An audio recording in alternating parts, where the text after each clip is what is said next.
We'll now call this meeting to order. We'll start with the Pledge of Allegiance. Please rise.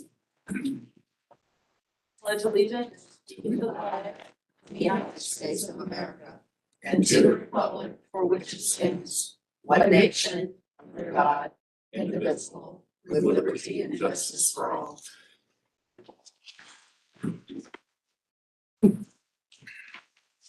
Ma'am, will you please call the roll?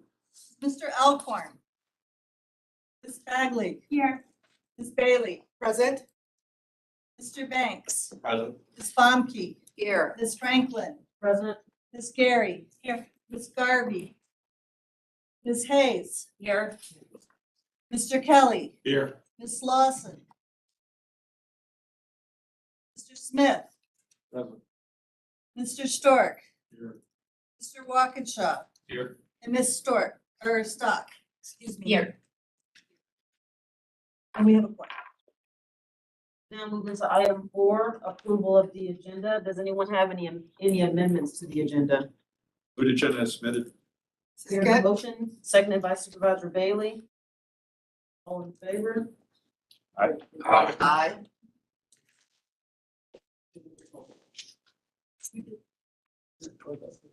No. All, any opposed? All right, thank you.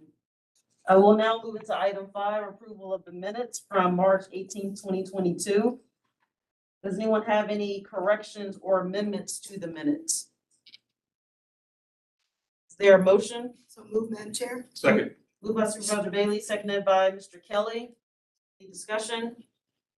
All in favor? Aye. Any opposed? And we will now move into the safety moment by Mr. Dalton. Thank you, Madam Chair. Morning, everybody. Just quickly, just a reminder, our exit routes that are from this room, the double wooden doors in the, I guess, the rear of the room would be our primary evacuation route in the event that we need to evacuate the room. Of course, we would want to go to the the stairwell adjacent to the elevator bank, not take the elevator bank. And then out the side wooden door here, there's also an evacuation route for us as well. In the event that we do need first responders or any kind of assistance in this room, got staff in here. I'll ask Mr. Henry, the primary 911 caller. And from this end, I'll ask Alex Sugatian to be the secondary 911 caller. In the event that we do need first aid, CPR, any of that, several staff, including myself, in the room, we're all certified, qualified. There is a AED, oxygen, and a first aid kit right next to the elevator out there.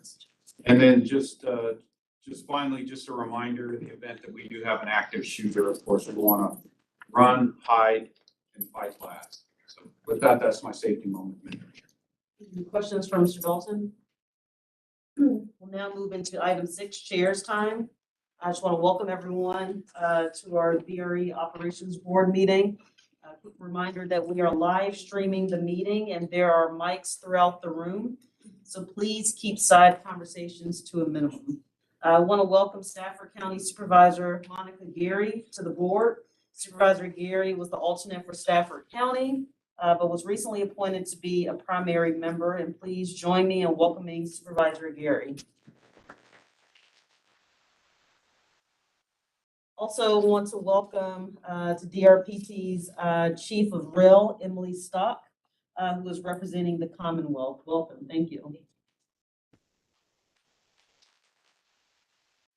We will have a closed session today to receive a confidential update on VRE cybersecurity activities. And following this meeting, the Bylaws Committee will meet here in this room, who consists of Ms. Bomke, Ms. Garvey, Mr. Kelly, Mr. Walkinshaw, and any member of the Operations Board is welcome to participate in the committee meeting. Now I will turn it over to Mr. Dalton for item 7, the CEO's report. Thank you, Madam Chair. First of all, under our safety update, on March 28th, VRE hosted a tactical simulation event with FBI personnel at our Broad Run Maintenance and Storage Facility. Both VRE and Keolis mechanical and safety teams instructed participants in a variety of topics, including hazardous hazards of the rail environment, various how we configure our trains, just basically getting them familiar with our train operations. And then, of course, from that, the FBI teams were able to practice various countermeasures, communication methods, pursuit tactics, that type of stuff. So just consistent with our continuous effort to engage not only our jurisdictional staff, our jurisdictional stakeholders in the form of first responders, we do this, at the federal level as well. So moving on-time performance for the month of March. Once again, our system on-time performance exceeded our target of 90%. System performance came in at 93%. And of course, this graph breaks it out by line.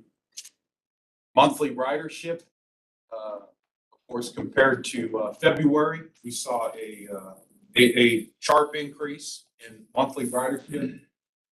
Some nuancy things, of course, compared to February, there was 18 service days in February, but 23 service days in March. But as I reported last month, we were just starting to see, the return of ridership relative to federal agencies and even private employers really start to come on in March and continuing.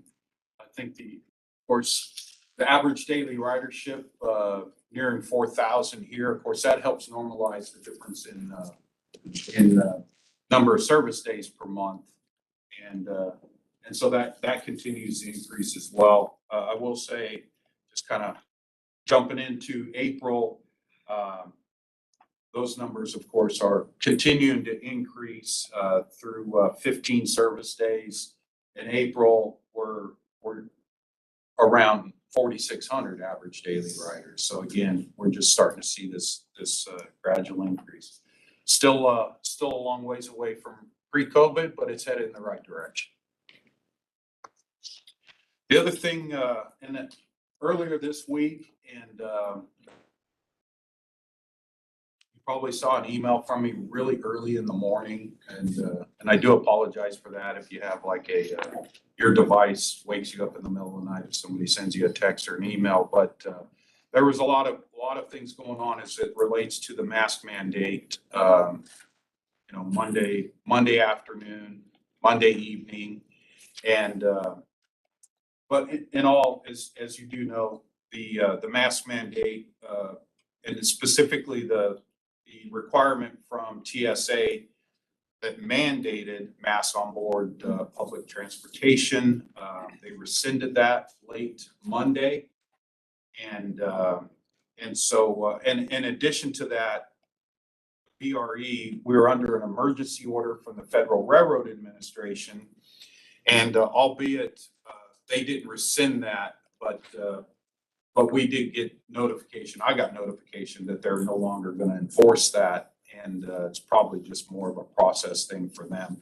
But nonetheless, so we shifted to a mask option or mask optional approach moving forward. We still support passengers that want to wear masks on board trains. We have masks on board the trains, passengers and employees, and of course, staff system wide. So that was a change this month as well. Shifting gears here a little bit, I sent regular operations board members a memo yesterday afternoon on a topic that we have been working on with Norfolk Southern Railway. And to sum it up, not unlike other years, but all three of our host railroads, we're entering into summertime, and that's a great time to do maintenance on the line. And a lot of those maintenance activities over the years, they're very manageable. We do end up with some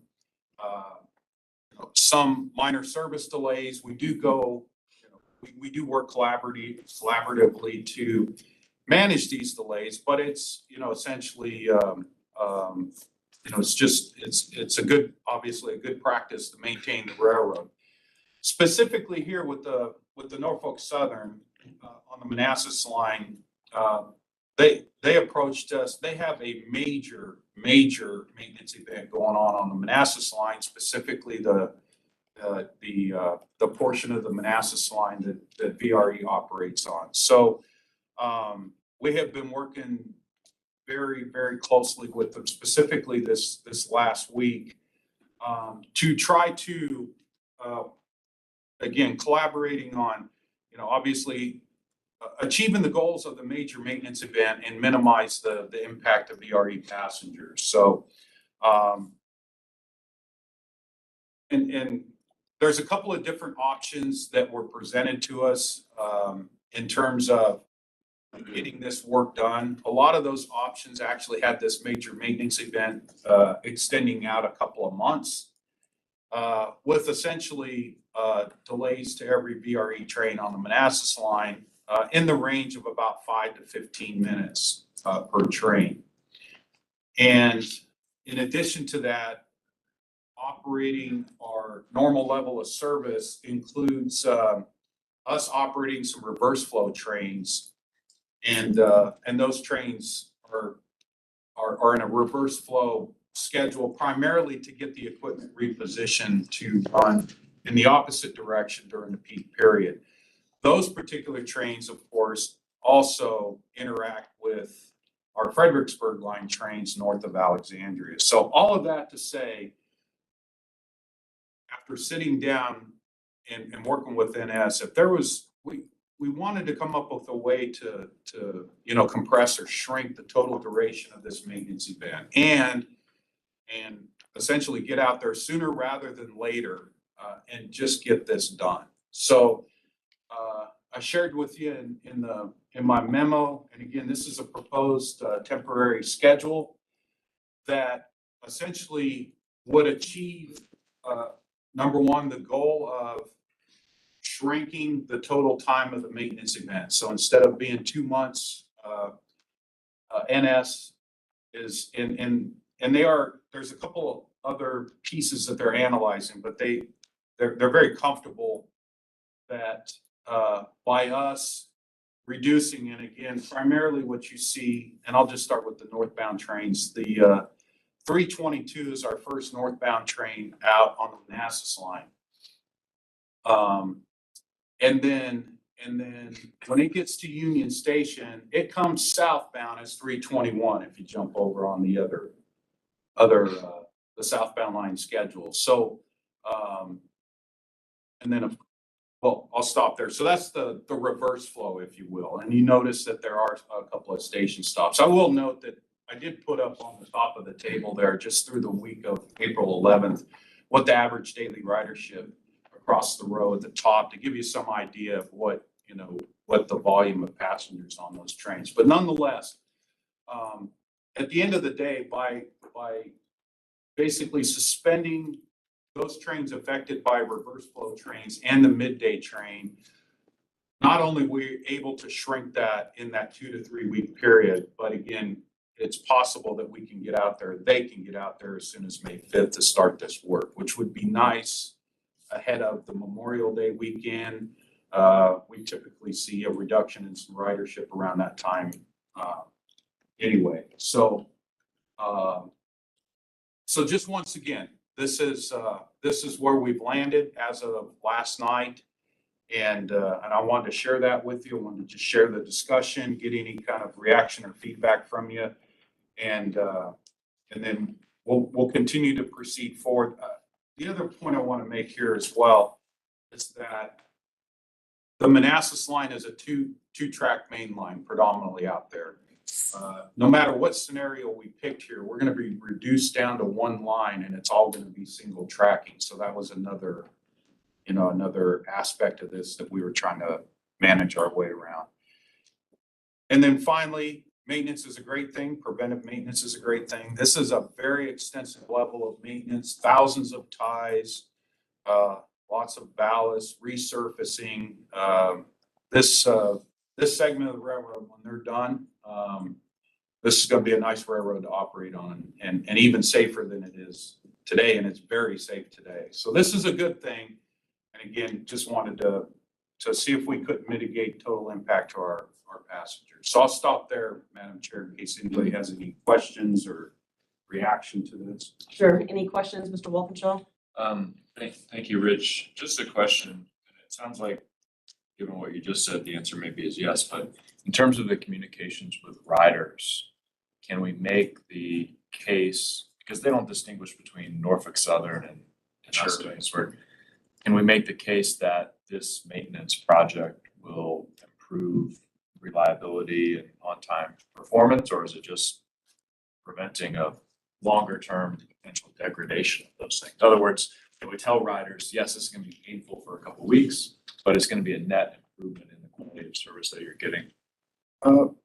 Yeah, at some level you could say both. I mean, obviously, anytime you do a major maintenance event like this, yes, it does improve reliability, but it also, at least for the next several years, it actually minimizes the other smaller maintenance events, and reduces the time that we would be continuing to deal with these types of impacts in the future. I think that's important, rather than just communicating that it's a maintenance event. Purpose of the maintenance event is so you get a better experience. Absolutely. And not that the ride is rough out there, but Right. Even better. people will know that the ride quality actually improves. Ms. Gardner? Something I should know. Is there a regular maintenance? I mean, how often tracks need to get maintained? I assume it matters where you are, but there must be some kind of scheduling. The short answer, yes, this is part of a maintenance regime. And I will tell you, there was a level, well, I go back about 4 years ago. There was a tie and surfacing gang that went out on or about the same time, on or about the same time of year. And did a similar event, but not as extensive. And of course, that was scheduled. So that was, I'm gonna say, and it's based off of tonnage. So the amount of tonnage that goes over the railroad, particularly from the rail down, some of those maintenance schemes are scheduled around that. This level here is probably more in that 10 to 15 year range. And so I've been here 13 years. And this will be the first one at this level for me. So it's time. And then one last question. The high-speed, these tracks will handle high-speed trains, when and if we get them? These are just, we share, these are shared tracks between passenger, commuter, and freight rail. The maximum authorized speed on segments of this line is 79 miles an hour. Any additional questions for Mr. Dalton? Madam Chair, Yes. I do have, not on this issue. You have more slides, Rich? No, sir. Well, yes, I do. I have this. Yeah. That's what I was waiting for. Madam Chair, just real quick. There's been a lot of discussion in some parts of Northern Virginia about the Yellow Line Bridge closure. Last night at an MVTC WMATA committee meeting, there was some discussion about, frankly, VRE picking up some of the riders. When that project starts in September, it's going to go 7 or 8 months. So I would just encourage you to coordinate with WMATA. There are alternative transit opportunities that are being put together on the bus level, but particularly from Alexandria and even Arlington. That this is a great opportunity for us to perhaps pick up some riders long term. I think they're going to like the product.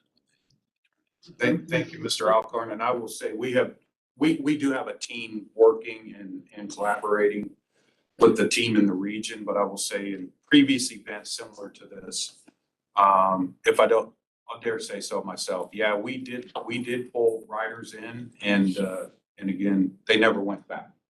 So frankly. All right, thank you. Any additional questions for Mr. Dalton? On the previous topic, Madam Chair, I will keep the board informed. As probably as early as next week, you'll likely get another memo from me. Because if we do go, and that May 5th date is the start date, that we are going to implement a temporary schedule. I want you to know, and then of course we'll start pushing all that out. That is the end of my comments, Madam Chair. We'll now move into item 8, VRE, public comment time. VRE accepts public comments both in person and electronically via the VRE website. Members of the public wishing to make public comments have 3 minutes and should state their full name and the jurisdiction they live in. And written comments submitted before 8 a.m. this morning will be forwarded to the members of the board, read into the minutes, and attached to the official minutes. Do we have any members of the public here who would like to address the board? Okay. And Madam Clerk, do we have any electronically submitted comments? We have one from a Mr. Mark Scheffler. He writes, VRE Operations Board, please consider the following public comment. After listening to last month's discussion regarding the future of VRE, I am concerned about the long-term viability of the service based on post-pandemic paradigm and the competition of the future I-66 and I-95 express lane corridors. The best solution to expanding ridership is to develop an additional 10,000 mixed income dwelling units within 1/8 of a mile of the VRE platform across 16 stations south of Alexandria. This is 625 dwelling units per station. This requires a collaboration between PRTC, VRE, and the jurisdictions representing VRE. On April 7th, WMATA released its first ever 10-year strategic plan for joint development to accelerate transit-oriented development. VRE needs to develop and start executing a similar initiative before COVID relief funding is expended. A blueprint should be developed within the next 6 months. Surface parking adjacent to the stations should be reallocated to structured parking that is shared with future development.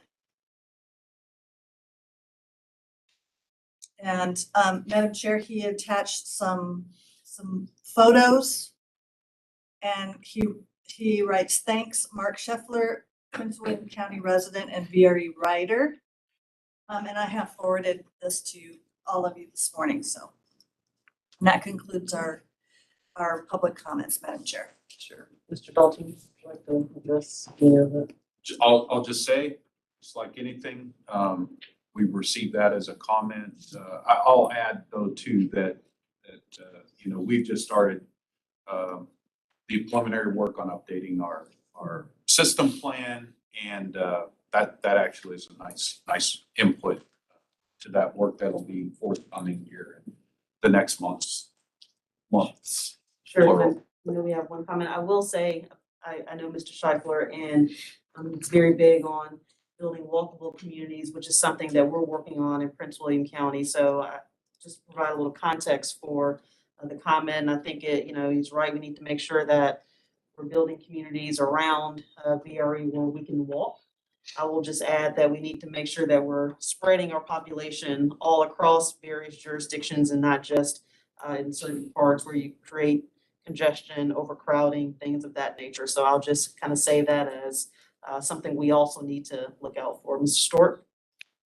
Thank you, Chairman Franklin. I agree with comments. Just really was going to add that Fairfax County is looking, we are doing this kind of thing. I definitely would like VRE as part of the strategic review and capital planning to look at those kinds of development. I know, again, WMATA, I'm working with WMATA right now on Huntington Metro Station to do some kinds of things. It takes forever to do those things. So we'll start that process now to look at that and to see how that should move into the future is, I think, an important part of what we should be doing as board as well. So thank you. Ms. Bailey and then Mr. Alcorn. Thank you, Madam Chair, and good morning to you. I just wanted to say I agree with all that's been said, and I think that we are positioned very well to do so as it relates regionally, but particularly as it relates to VRE. I think it is a great opportunity for us. I think we're very much positioned well as we go forward with the administration. Mr. Alcorn? Yeah, obviously, this is, touches on our land use responsibilities as local officials as well. I just want to point out, I think this also relates to the long-term discussion of VRE's, actually function, in terms of, maybe not just commuter rail, but maybe some others as well. So it's always good to have the land use and the function of the transit system, closely coordinated. So thank you. Absolutely. Ms. Bumpy? So I was actually gonna bring this up during board comments at the end of the meeting, but it seems more appropriate now. I think another item that might be important for this board, and don't laugh at me, but and I brought this up with Mark the other day when we were talking on the phone. I have an idea that I actually got from a friend. And their idea was, how can you create some kind of athleticism on a train? And maybe you call it the VRE Athletic Club, or you come up with some other catchy name. People coming from the south are on the train, as we know, for sometimes an hour, hour and 10 minutes. And what if we put spin bikes on a train? Or you have some kind of other exercise class, boot camp, yoga, Pilates, I don't know, you name it, Tai Chi, everything that they offer at the Y. Could we do something to create a train that will bring more people in and allow them to use their time to exercise and create better mental health for them while they're riding the train and they have dead time? Because as you all know, there are places along the rail where we do not have Wi-Fi. So they're not connected the entire time. So anyway, I put that idea out here to all these wonderful powers. And I will tell you, it was a conversation I had with a friend, a constituent, and we were talking about our ridership one day while we were walking. So it was not my idea, it was her idea. So I'll never take claim for it. And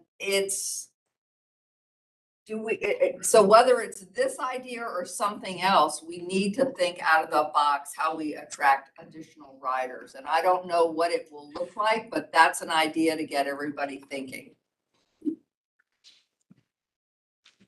Any other comments or questions? Comments maybe? Mr. Stork? From that point, maybe a way to raise a little bit additional revenue, because you theoretically, if you had a special train and circumstances, you may have an additional pass, a golden pass or something that might go with it. So anyways, I think it's one of those things that will take time to develop, but I think the concept has a lot of fun. Somebody who exercises every morning, I could make that part of my routine, that's for sure. So. Great. Mr. Wolfenshaw? Yeah, I mean, just one thing, Rich, that maybe would be helpful for those of us who potentially are facing that kind of decision in terms of development close to stations is, do we have or can we get any data examples? And there are some in Prince William, if I'm not think, where you have apartments new apartments relatively close to the is it Potomac Shores or? Well, that hasn't been built out yet, but yeah, it'll be. So if you have 300 units of 1 and 2 bedroom apartments, how many riders does that add to a VRE train? It's not 300. Is it 30 or is it 100? And I think that kind of trying to wrap our arms around those kind of metrics would be valuable for those of us from a land use perspective who are thinking about that. Yes. All right, we will move into item 9, our action items. 9A is authorization to issue an invitation for bids for construction of the Manassas Park parking expansion. Rich, you want to explain? Thank you, Madam Chair. Yes, we're just simply seeking authorization to solicit for construction of the Manassas Park parking expansion.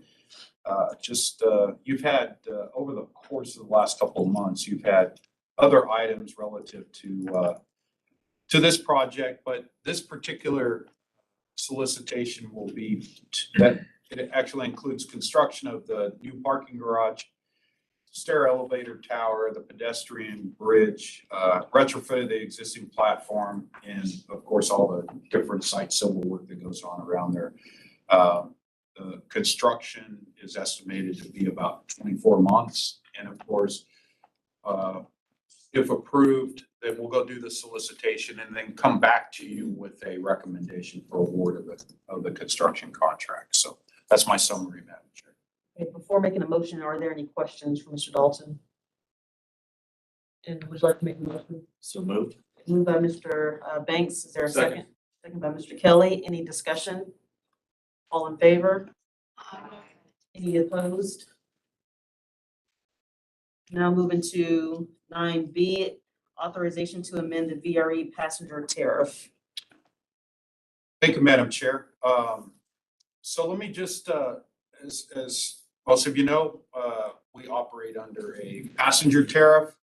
And the passenger tariff has several elements within the tariff that guides that actually guides our operation. So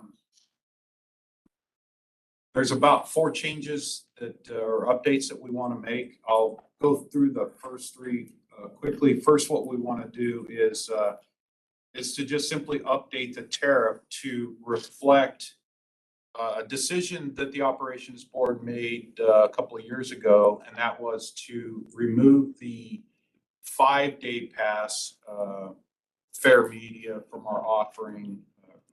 And what we did was we removed the 5-day pass and we implemented a 7-day pass. And so that's already been done. What we didn't want to do is change the tariff until we gave it enough time for the 5-day passes to be out of circulation. So it's really just coming back and updating the tariff to reflect, and we believe the 5-day passes are out of circulation. They're just 7-day passes. So that's one. The other is there was update to the Virginia code for fare evasion, for penalties for fraudulent and counterfeit tickets. So just want to update that. Also within the tariff, we do recognize the host railroads in our tariff. And of course, last year we executed agreements with the Virginia Passenger Rail Authority. So we would add the Virginia Passenger Rail Authority as a host railroad. And then finally, I'm recommending that we update our bicycle policy as it relates to the tariff. And so let me just tell you what we've done is the tariff currently is written for VRE service to be at max seating capacity. In fact, in a lot of cases, a lot of trains have standees only during peak periods, right? So that's the way the tariff is written. So as we entered into the pandemic period and stuff, obviously our ridership was down. So we started just simply if people wanted to board a VRE train, well, let me back up. The current tariff basically it allows us to put bicycles on a very few select trains. And so it'd be like the last 3 AM trains on both lines going northbound, and then the last 3 PM trains coming southbound. And it limits where the bicycles can go on board the train, okay? So again, enter into the pandemic era, and because we had space on the trains, we gave the conductors some liberty with that.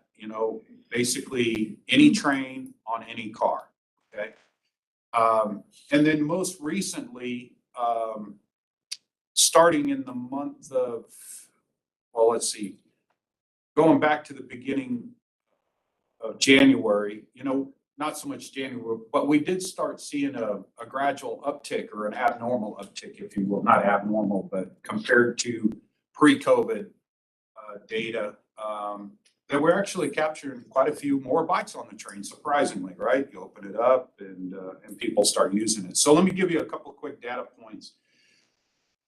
In the spring, summer months, 2018, 2019, and so from April through August or whatever, we averaged probably less than 100 bicycles a month on all of our trains, okay? This past March, we had over 300 bicycles.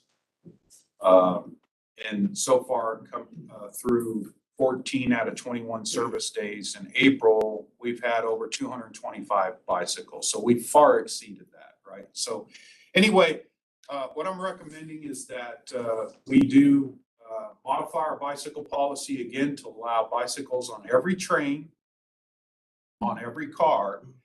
And then we just manage that to a point where if we get back to a point where the trains are crowded and stuff like that, we'll take effectively, we'll keep every train out there as long as we can. And I'll have discussion with you, but if we have to, maybe reduce the number of cars or something like that, but we'll manage this. And of course, it's about not just providing an opportunity for bicycles on the train, but, we want to make sure this is all done safely. So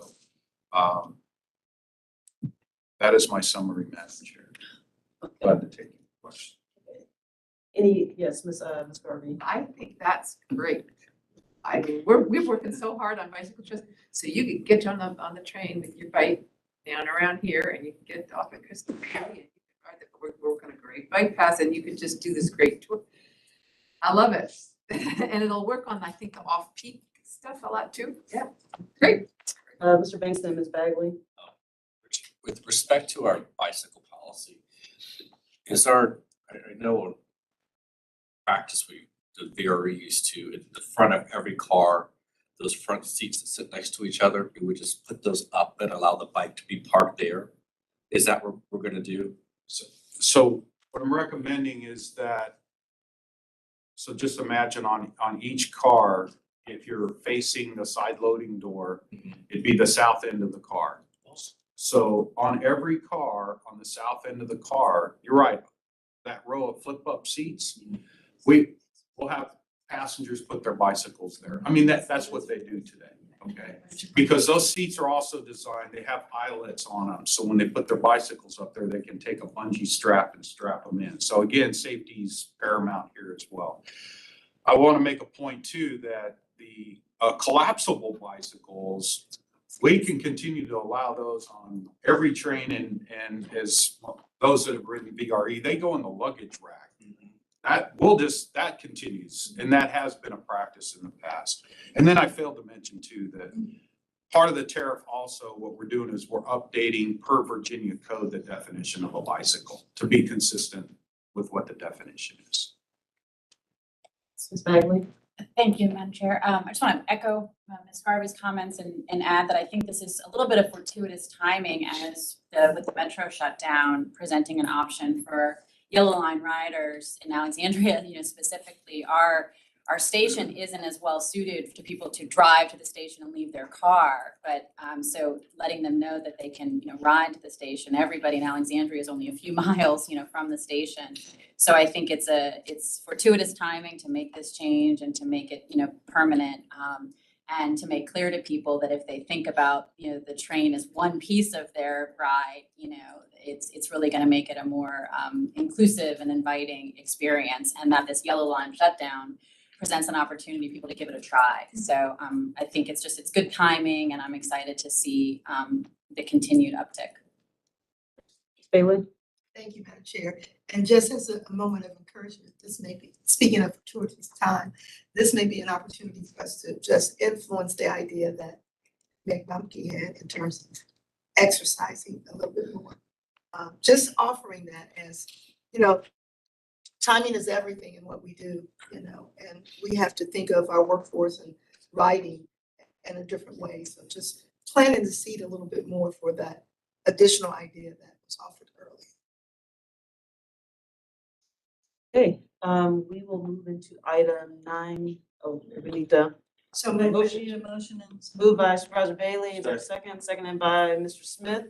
Any discussion? All in favor? Any opposed? We'll now move into item 9C, authorization to execute a contract for financial auditing services. Thank you, Madam Chair. Seeking authorization to execute a contract with PB Mayors LLP of Harrisonburg, Virginia for financial auditing services in the amount stated in the resolution plus a contingency for a total amount not to exceed $502,370. The contract will be for a base period of 3 years with options to extend for up to 4 additional years in 2-year increments. I will note that the authorization that we are seeking is for the entire duration. So it's it's for the base year plus the 4 additional years. And just as a quick recap, of course, this was a joint procurement that we conducted with NVTC and PRTC. And we had, I believe, one representative from each of our teams that were on the selection team. As discussed when we initiated this, of course, we implemented GFOA best practices into the procurement process. And just to point out that that includes, GFOA best practices does not include mandatory rotation of auditors and does recommend multi-year agreements of at least 5 years. So we were consistent with that. I want to say that the response was strong. We had 6 firms total. 4 firms were invited in for interviews. And then just to recap a little bit, some key things that we were looking for in this solicitation was obviously relevant experience in Virginia localities, commissions, authorities, and public transportation, incorporation of new technology and methods. Simply put, sort of moving away from that, random sampling method to using more technology, artificial intelligence and stuff like that. So we get actually more of our work exposed to auditors. And of course, one of the other things I just want to highlight was, just having a firm, with the ability to balance, 2 roles, that cooperative advice piece, with the vigorous oversight to be able to call us out when we're, when there's some opportunities for improvement or things that we just need to address. So that is my summary, Madam Chair. Any questions for Mr. Dalton? Questions, and then of course we'll get into discussion. Ms. Darby? Yeah, and maybe this is more discussion. I was just wondering, Rich, could you talk a little bit about your philosophy on auditing and rotation? Because obviously there's benefits for having the same firm for a long period of time, but once you get too long, maybe things are getting a little stale and you really ought to bring in some new eyes. So do you want to just talk about sort of your own philosophy on that? Just, I'll be one to state that I've spent a portion of my career obviously in the public sector and the private sector. So I go all the way, I can go back to Sarbanes-Oxley. I can go back to those days when, when GASB, FASB, all of that dramatically changed and stuff. So just from a philosophical standpoint, when it comes to, particularly on the public side, and specifically when there are no regulations, if you will, that bar incumbents from an auditing standpoint. One thing I like to see, frankly, is even if it's the same firm, I like to see, like a change or changes in lead auditors and the audit teams and stuff like that. And since I've been at VRE, we've had PB Mirrors, but I will point out too, they were actually a different company early on. There were a couple of companies that actually merged together, and the name of it escapes me at this time. But since I've been at VRE, they have changed lead auditors, the teams have changed. So it may be the same company, but I like to see those teams change. I mean, there's a nice balance between having some consistency or continuity over a couple of years because they get familiar with what they're looking at. But at some point, yes, changing those teams within, the contract is good. And we've had that since I've been at VRE. So. Supervisor Bailey? Thank you, Madam Chair. I agree with you, Rich. I think that's a good philosophy because it gives you a different perspective on something that you may miss. And so I appreciate that philosophy. So thank you for explaining that. Any other questions? Yes. Madam Chair, I'd just like to say I had a thorough conversation with Mark Schofield on the auditor, as being chair. I'm very comfortable with what has transpired here, and I too am a believer in rotating things around, and change is always good. But I believe that, right, almost always, right, not always, but almost always. And that they did a great job in interviewing all the different candidates. A couple weren't qualified to even do the audit, or maybe didn't have the qualifications that VRE was looking for. And I'm very comfortable in moving forward. So I'll make a motion to take advantage of this contract. Motion by Ms. Bomke, second by Mr. Kelly. Any additional discussion? All in favor? Any opposed? Now moving to item 9D, authorization to provide a letter of support to the Virginia Passenger Rail Authority for USDOT raised grant application, program application for the pedestrian and bicycle bridge section 4, F, mitigation of the Lone Bridge Railroad expansion project. Thank you, Madam Chair. And we were actually trying to set a record for the longest board item title there. We didn't make that by a couple letters, but nonetheless. So the Passenger Rail Authority is applying to USDOT for a raised discretionary infrastructure grant program. And this is specifically for the pedestrian and bicycle bridge that is part of the Long Bridge project. And as stated in the background, just simply, the Commonwealth, VRE, the District of Columbia, we've been working on all of this going back greater than a decade. And this project specifically came out of that process, and specifically came out as a mitigation, a 4F mitigation of the impacts, as I'm sure a lot or some of you are familiar when you're doing a project of this size. So we've just been asked for a letter of support, to provide a letter of support, and that's my summary, Madam Chair. Any questions for Mr. Dalton? Moved by Mr. Kelly, seconded by Ms. Bailey. Any discussion? All in favor? Aye. Any opposed? We'll now move into information items, agenda item 10. Mr. Dalton. Thank you, Madam Chair. And as we get ready here, what we want to do here is give you an update on the Crystal City project, and specifically, and we've briefed this as part of my project spotlights over the last couple of years, but there's been some recent items that we're trying to navigate our way through. And so I've asked our chief engineer, Dallas Richards, to come in and give us a little bit more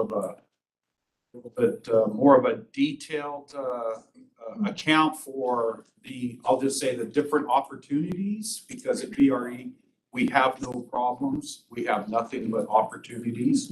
So here are the opportunities we have as we navigate through this project. But I also want to take the time here also is that Dallas has with him a couple of project managers on our team, and they've come to VRE, within the last couple of years, actually, in one case within the last couple of months. So Dallas, if you wouldn't mind, Sure. not to embarrass them, but Sure, brief introduction. Yeah, if you could introduce a part of your team back there. thank you. Thank you, Rich. I will take this a brief opportunity to do that. So good morning, welcome, Madam Chair, members of the board, and guests. I do want to introduce first and foremost Chris Coker.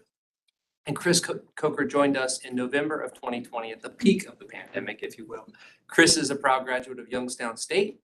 He came to us from a consulting firm that was working on a lot of VRE projects, especially station projects. He was very familiar with our work, and we were proud to have him.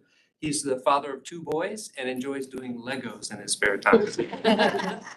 Welcome, Chris. Thank you very much. In addition, Jason Bortz So Jason came to VRE and joined the design and construction team in January of this year, January 22. He is a proud graduate of Drexel University. And he came to us also from a consulting firm where he was working managing public projects for one of our host railroads. So he too is very familiar with a lot of the projects we've been working on. He is the proud father of one daughter and enjoys movies and hikes with his family when he's not working at VRE. So welcome both of them. And I will tell you, when we talk about Crystal City, Chris has been serving as the project manager. He will now stay on as the deputy PM, and Jason will be leading as project manager for the Crystal City project. So they are very familiar with this project. So thank you and welcome to Jason and Chris. With that, I will begin our presentation. I want to make it very clear. So a couple of things here. First will be a project update, the project itself. And just as a reminder, we are basically moving the existing station about 400 yards from its existing location, corridor south, railroad south, if you will, to a new location. We have completed the NEPA compliance review. NEPA review is done. With documentation is filed. We are currently the preliminary engineering, including our geotechnical investigation surveying, that's all been complete. We are now in the final design phase. We are considering the project for an alternative delivery approach, a CMGC as it's known. You've seen that language before at the board here for Alexandria Station as well. We're going to recommend that we move forward with that kind of approach here as well, given the timeline of the project and the number of stakeholders. Next, I'll just take a moment. I describe this project as very hub and spoke, right? If you look at what is the station, what is the proposed station, and the number of projects and stakeholders and landowners around the project, it's very much a hub and spoke. If you look at the south end, the left of your screen, the south end of the project is very much the hub. That is the stair and elevator tower. That would be the south entrance to the facility. That is basically the hub of it all. And in each direction, there are other projects. A proposed high-level Amtrak station to the south, the connection to JBG Smith and Crystal Drive to what I'll call the west, Railroad West, the VRE low-level platform to the north, and what is currently the Crystal City to DCA project to the east. And I want to be very clear, we are not precluding or influencing any of those alternatives, that they are going through the process of the alternatives analysis for NEPA compliance in the CC to DCA project. What we don't want to do is preclude something that may come someday as an alternative that would be here. And that's really what we're here to talk about today, is this phased approach. So to give you a sense of those projects, the VPRA, CSX, Alexandria to Fourth Track, formerly known as the AF to RO project, if you will, which are interlockings in the system. It is funded by VPRA and currently being designed and constructed by will be designed and constructed by CSX. We're expecting delivery of 30% plans here soon, actually. So once they got started, they are screaming ahead. And then construction is anticipated for 2023. Likewise, VRE's project, the Crystal City Station, coordinating closely with those partners, the Fourth Track design above it, as well as all of the other projects that surround us, right? And it is funded at least partially by MBTA. And I make that point because of other projects, right? The CC to DCA connector, right, to the airport is led by Arlington County and assisted by VDOT. It too is partially funded by MBTA, drawing that thread between a common source of funding for these two projects, right? Trying to be very wise and responsible in how we spend that funding. And it's currently in the NEPA alternatives analysis process and working through that process with multiple alternatives. And the VRE staff, particularly the planning staff, Christine, has been working with the county and other stakeholders going through that process as well as we should. And then finally, the Amtrak high-level platform, there is desire from Amtrak, they've made it known to us and other parties, the state, of course, they would like high-level platform service at this facility as part of this connection to the airport as well. So whatever that may look like, those parts and pieces. So I will come back to the exhibit and then demonstrate a proposed phasing. Initially, this was not considered, the sort of segregating the projects in a timeline. And I do think they could be very close in time, at 2023 beginning for us, potentially 2025 for other adjacent projects. So not that different in order, right?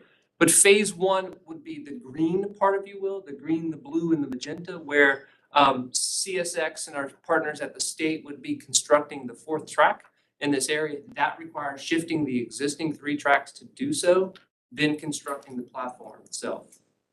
We've worked closely.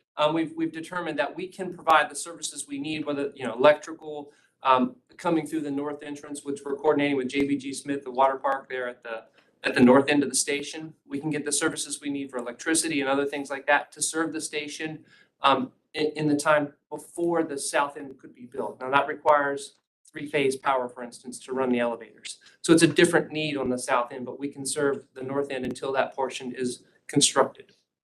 And then, of course, that's phases 1A, 1B, and 1C could be complete, put into service, then move to phase 2A, B, and C.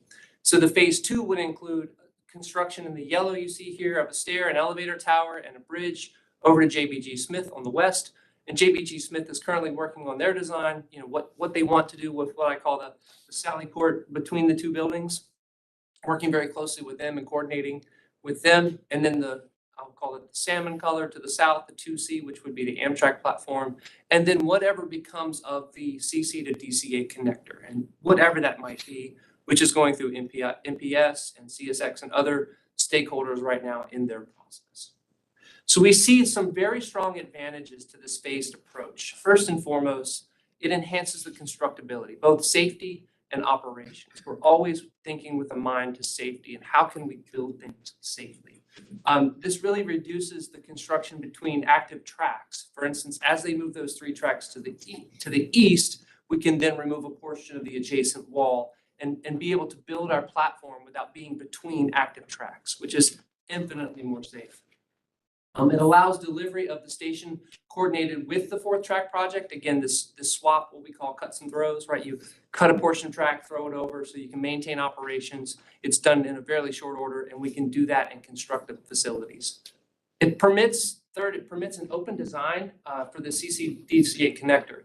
We think it would be bad of us, if you will, to build a stair and elevator tower that confines what could then be done, right? You have to design the tower for the bridge width, the bridge span, those foundations. It would seem silly to build a tower that would be, allow for, say, a 12-foot wide bridge per our standard, but then the connector bridge would be somewhat wider or longer span that then we'd have to basically tear down the tower and rebuild it for those foundations. And not knowing what that might be today and not wanting to preclude or predetermine what that might be. And then finally, it enhances the continuity and the appearance of those adjacent structures. The idea that we could go and build the bridge to JBG Smith today and then come back and later and maybe the Amtrak station built later, platform rather, or the CC to DCA connector built later, but would they look the same? They would have the separation and appearance aesthetically, so they could be designed to be one and the same, if you will. Think of it as a bad addition to a nice house, or a nice addition to a bad house. I don't know how you want to say that, but the thing about coming back later and doing that kind of addition that really would not be, may not look nice to the facility. So there's all of these advantages we see and offer that for your consideration. Any questions? Are there any questions? Ms. Bagley? Just at the beginning on one of your first slides, on the project update slide, you referred to the CMGC delivery method. And just for the benefit of myself as a new member of the board and maybe for others, Sure. do you mind just giving like a brief Absolutely not. explainer? CMGC it's known by other names as well. Some know it as CMAR, and I'll unpack that. CMGC is construction manager, general contractor, right? So your general contractor serves as your CM. It sort of melds the contracting mechanism, right? CMAR is construction management at risk, where they're managing the construction. Basically, the idea is you pre-qualify your contractors through a qualifications period, not through a low bidder period. And they actually work with you through the final design phases so that you're not designing something, putting out final plans, throwing it over the transom for them to then go build things that may be difficult. You're actually getting ideas and influences, input from the contractors very early in the construction period, pre-construction design phase, we call it. And CM at risk is the same thing. CMAR, you'll see different names for it, but that is CMGC. We brought that idea to the board for the Alexandria project. We're working with council to finalize all of our documents now to be able to solicit in that manner. It is a alternate delivery method, if you will. Historically, VRE has not done that. The state of Virginia has done it lot through the design build type. So it's somewhere between a design build type project and a design bid build project that allows us to hold contract with both our engineer and our contractor at the same time. Okay, does that help? Thank you. Ms. Bailey and then Ms. Garvey. Thank you so much, Madam Chair. So just, is this the process that's usually used for every project, or is this specifically for this project? You mean the phasing or the CMGC? Sorry.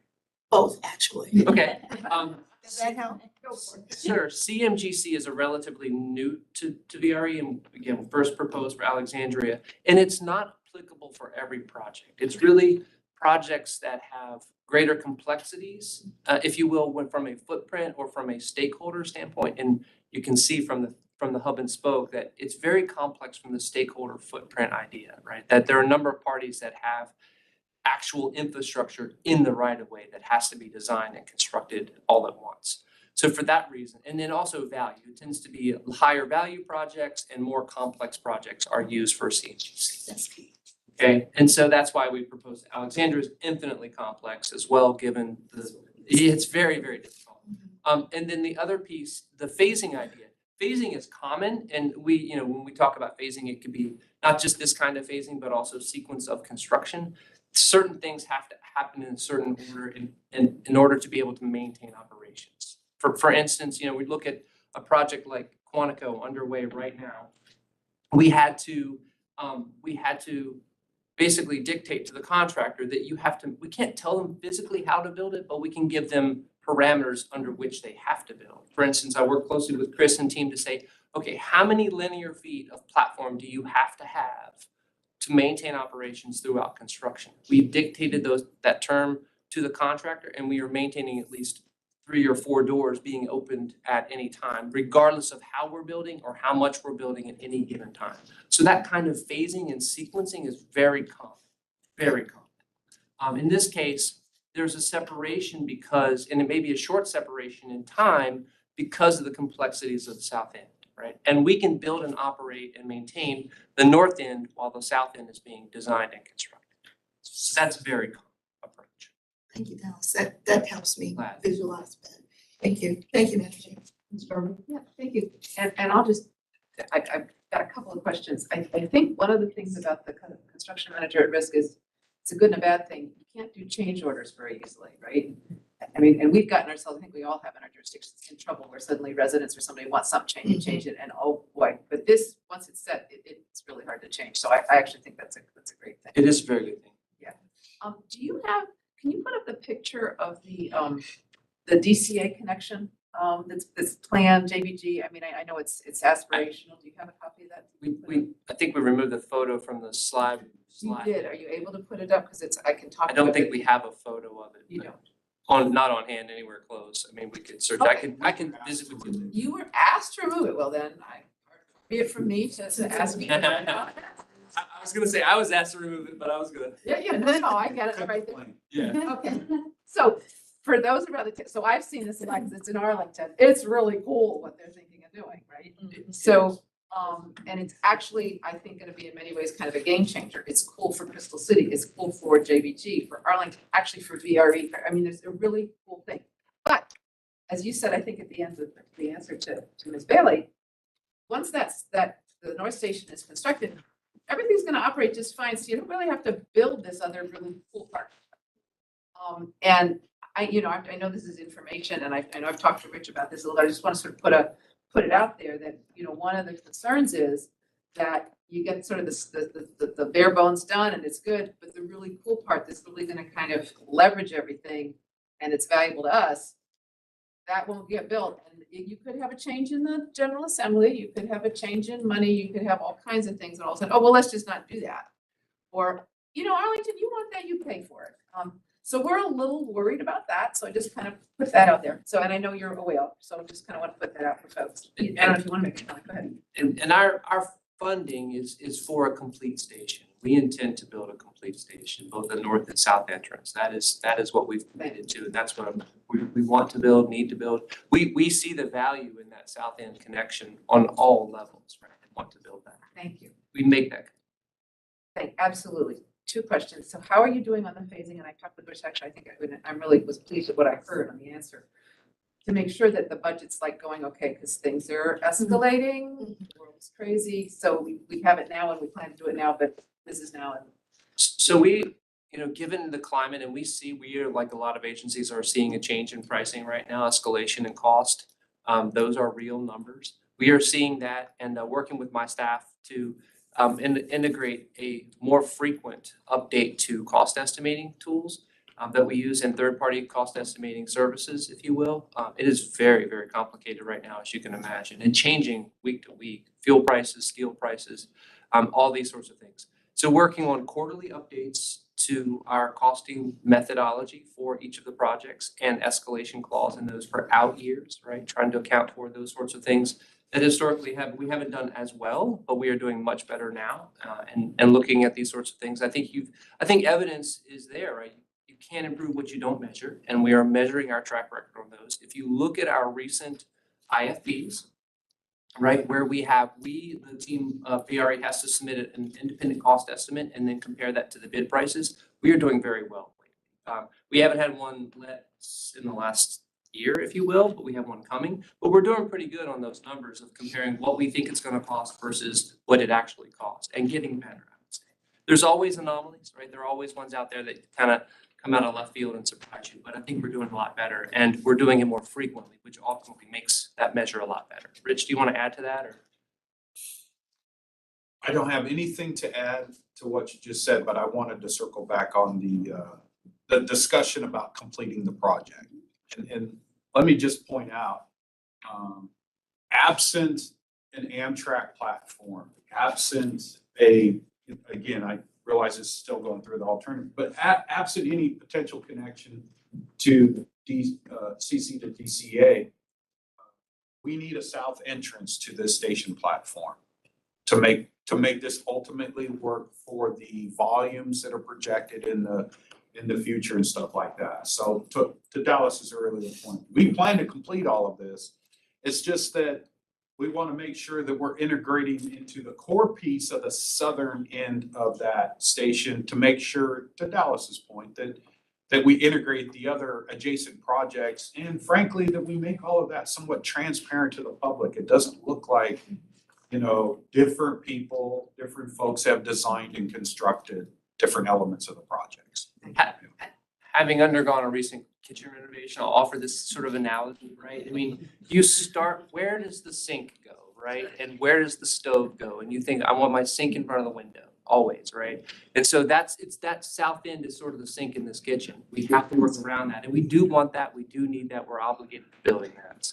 Thank you. And I think everybody's of good faith, and I think they'll be supportive to make sure that it'll happen. Thank you. One last very parochial question. I apologize for taking so much time. Community engagement. Are you planning? Because I think you'll remember we had a lot of community engagement. It was Yes. difficult at times, but probably better do. Are you planning to pick that up? We are. We wanted to get through this sort of phasing question. We've been socializing this for some time with adjacent property owners and stakeholders, if you will. So yes, we will be doing some public outreach and working through this project as required. Of all projects, but especially one of this location and of this magnitude, if you will. So we very much are working on that.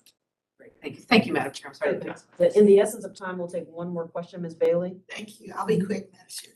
In the essence of time, can we say community engagement again? I'm bringing that back because what Board Member Garvey said is that we have to be able to respond to that in partnership with you. And though it is parochial, I just want to bring that to the fore as well as we go through with other projects. But this is fabulous. Thank you. Thank you. Thank you all. Thank you, Madam Chair. Anything else on that, Mr. Dalton? No, Madam Chair. Thank you for that, sir. Thank you. I will now move into 10B, the spending authority report. Thank you, Madam Chair. And where before we had arguably the longest action item title, we now have the shortest spending authority report that only has one item on there. If you have any questions, glad to answer it, but it's a very brief spending authority report. Any questions? Their motion? So move, Madam Chair. No, it doesn't. It's just an information item. Want to keep you all on your feet? All right, and now we will move into our closed session. Yeah, thank you, Madam Chair. Pursuant to the Virginia Freedom of Information Act, section 2.2-3711.A19 of the Code of Virginia, I move that the VRE Operations Board convene a closed meeting for the purpose of discussing one matter involving plans to protect public safety as it relates to specific cybersecurity threats or vulnerabilities and actions taken to respond to such matters and related threats to public safety. So moved. Is there a second? Second. Seconded by Supervisor Bailey.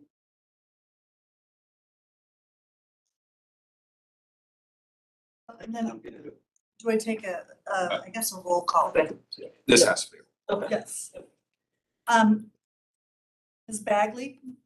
Aye. Ms. Bailey? Aye. Mr. Banks? Aye. Ms. Bomke? Yes? Ms. Franklin? Aye. Ms. Garvey? Aye. Ms. Gary? Ms. Hayes? Aye. Mr. Kelly? Aye. Mr. Smith? Aye. Ms. Stock? Mr. Stork? And Mr. Walkinshaw. Aye. You guys have it.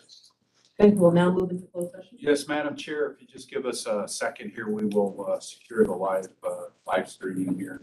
We'll let you know when it's.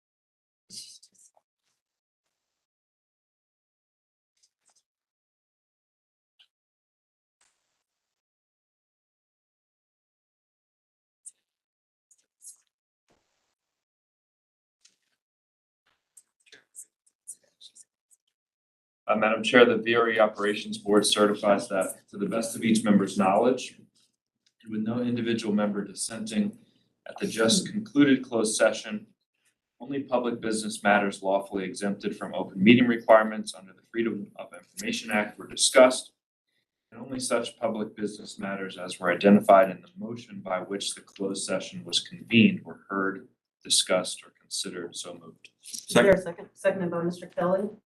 Any discussion? Please call the roll. Ms. Bagley? Aye. Ms. Bailey? Aye. Mr. Banks? Aye. Ms. Bomke? Aye. Ms. Franklin? Aye. Ms. Garvey? Aye. Ms. Gary? Ms. Hayes? Aye. Mr. Kelly? Aye. Mr. Smith? Aye. Ms. Stock? Mr. Stork? Aye. And Mr. Walkinshaw? Aye. Okay, all right. We'll now move into item 12, Operations Board Members' Time. If you have comments, feel free to make them. If not, feel free to pass. And so we'll start just at the beginning here. Pass. Pass. Pass. I'll just say it's nice to be here with you all. This is my first meeting. I'm looking forward to learning a whole lot more information, like everything else I've been blessed to serve on, as well as this board. So thank you very much. Pass. Pass. Pass. Having talked too much already, I'll say just a little bit more. Thank you so much for this presentation. I'm actually on the Council of Governments has an Emergency Preparedness Council, which has been on pause. We are going to get back together again. We're going to be doing a tabletop on cyber. And I've sort of been asked to sort of who should be there. So if any of the elected, what I'm looking for is elected officials, and actually, Rich, I'll make sure VRE is on the list. I think you are, and if you're not, we'll make sure you're on that list. Probably doing a tabletop on cyber. It's a very helpful thing if you're interested in security, and in the past, we've needed more electeds because it's something none of us like to think about, but we sort of all need to be. So if you're interested, let me know, and I'll get. Thanks for that little. Thank you. Pass, but I had a few things to say, just a few things. She said, hurry up and say. No. I just want to thank you, Rich, for the kinds of things that you're bringing forward to us here at the board. I think even though ridership is down right now, this is an opportunity for us to recalculate and look at some things as we move forward to grow ridership. So I think the presentation this morning was so eloquent. So thank you. That's all I got. Pass. Thanks for having me today. Thanks for coming. All right, and then I'll just, a reminder that Bylaws Committee is meeting immediately after. And anyone else who would like to stick around for that, please do.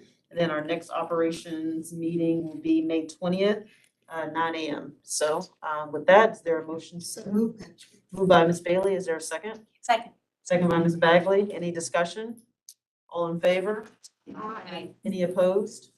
All right. See you next time. So we'll, for the bylaws committee, give it 5, 6, 10 minutes or whatever. We'll just meet back in here and have a seat forward. Take a text.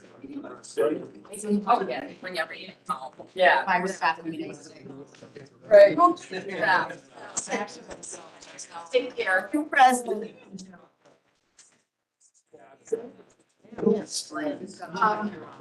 Hey, everybody keeps asking me like, Yeah, so I'll be. but it's like, I have to be like.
It's up on the screen, but.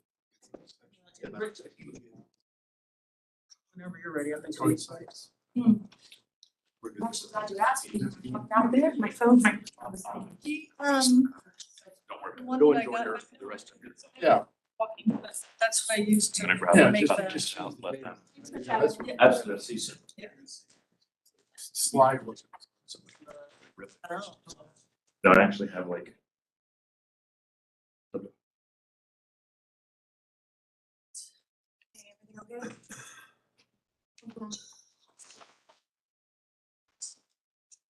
That who you are? There's no confusion. Yeah. Well, I'm not home. I mean, Woodbridge. No.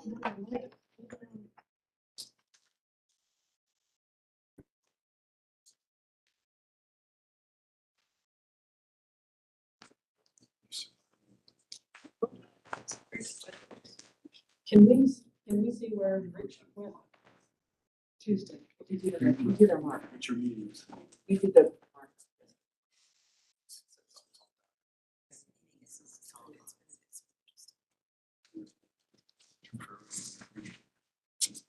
I just felt weird. I've done a lot of these. I don't know why I just felt weird. Well, New board. It was fine. sort of. He may be in the next room, Okay. because he's not in here and I'm Worried about it. out there. Steve, the first thing I wanted to do was just elect a chair. Is that okay, a chair and vice chair? Again? No. Have we already done This it? committee. Yeah. I don't think, Oh, are you? you're the chairman. Well, I kind of didn't want to. I don't think we need to go that far into, I mean, we know what the September discussion is, so. If you're gonna future meeting, you need someone to try to order. That's what I was thinking. Yeah. Well, purposes of just kind of keeping this moving, obviously, I think we know why we're here to kind of resolve, or at least get some clarity on which direction, we need to move in terms of the executive committee and representation on the executive committee. So Rich, do you just want to give like a 30-second rundown of kind of where this discussion has been? And then we'll just kind of go from there in terms of if we want to amend the bylaws. I would rather have some discussion first. But Rich, I'll turn it over. And thank you, Madam Chair, and I'll take my CEO prerogative here since you've listened to me talk for the last couple of hours and actually turn it over to our staff liaison, Joe and Mr. McGuising. So let me recover my. So, my understanding is that there was discussion voting on the current executive members about geographical representation. And is there an opportunity to make sure that all parts of the service area are represented on the executive board? Currently, the practice has been the executive board is chair, vice chair, treasurer, secretary, the past chair. Of course, the immediate past chair in this case is not. Steve, correct me if I'm wrong, but I believe there is an opportunity to already within the bylaws and I think possibly master agreement to elect an additional officer or additional officers to sit on the executive. So, question on, is that how deal with this? Is there another opportunity to make sure that regionally disperse representation on the executive committee? Or I guess the question would be, do we really think that that's something that needs to be dealt with at this point? And I'll also defer to Steve because I know Steve's been here a little bit longer than I have.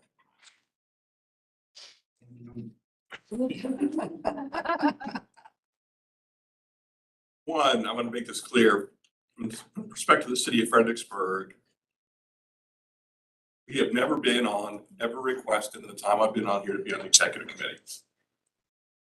Don't, my view, and it could always change, is we represent such a small portion of the ridership. It's very important the executive committee represent, which it doesn't, and it has had times when it has not represented the majority of the ridership. For a long period of time, when I first came on these boards, and I've been on both of them consecutively, going back to when I first came on this board in 2004 and 2006, there was a time that basically the FAMPO jurisdictions, Fredericksburg, Stafford, were just kind of, oh, Northern Virginia, just do their thing. Frankly, it's PRTC is Prince William County. PRTC is not what NVTC is. You guys at NVTC actually plan out, have large discussions and direction in dealing with transit within a large area, commonality of interest, and everything else you got. PRTC is a bus system, basically.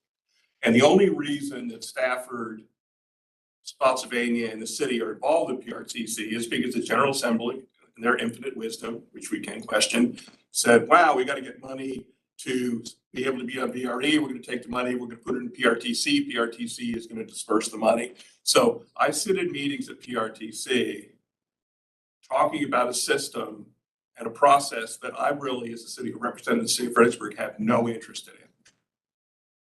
We have our own bus systems. We do our own thing on the transit. We have FAMPO down there. So when I consistently hear, oh, it's okay because PRTC will represent you in any organization, no, it's not, because the interests of the southern jurisdictions are a lot different than a bus system in Prince William County. And I'm not being nasty about it, but that is what the reality is. So when you look at NVTC, what you all do there compared to what we do here, I understand your concern that you have a group and organization and everybody has a part to play. So that doesn't really apply when you talk about PRTC. We are PRTC specifically because it's a money transfer. We got to be there to look for the money transfer to get the money to VRE. So another aspect of this is when I first came on the board, it was a different type of board back then. I was here during all the infighting and screaming and yelling to change the board to what it is now. The original board, Arlington and Alexandria, were not permanent members of the VRE Operations Board. They were alternates. One year, Arlington would be on it. The next year, Alexandria would be on it because basically you did not have ridership. So as VRE continues to grow, and this has been in all discussions and all the planning, the impact and the ridership of the southern jurisdictions are going to become a bigger and bigger part of what this becomes. So one, I want to make it clear, this is not about, again, I have no interest in being on this. I've never been asked going on the executive committee of PRTC. I've not asked for a position. What we had to do at one point, though, just to make it clear, and this is where I get kind of antsy about this, at one point, right now, PRTC, Prince William County always has the chair. That was not always the case. I don't want to say deal, it just sounds so bad, but it was. We sat in a room because at that time, a member of the Stafford Board of Supervisors really wanted to get on the VRE Operations Board Executive Committee, and it wasn't going to happen because it was constantly, you guys are the small people, we don't. So we actually sat in a room and said, all right, Prince William County on PRTC, will you support us in getting somebody on the Executive Committee, which was Paul Milday at the time, if we agree that, and frankly, it should have always been the case, Prince William County should share PRTC because most of the money and everything flows through you. My vote on PRTC is pretty much what does Prince William County want? Is the way it should be because I have no other interest in it. So we had to cut deals back then. And then every time, and yes, we had these little points where Paul was on there and you had Gary on there and everything else like that.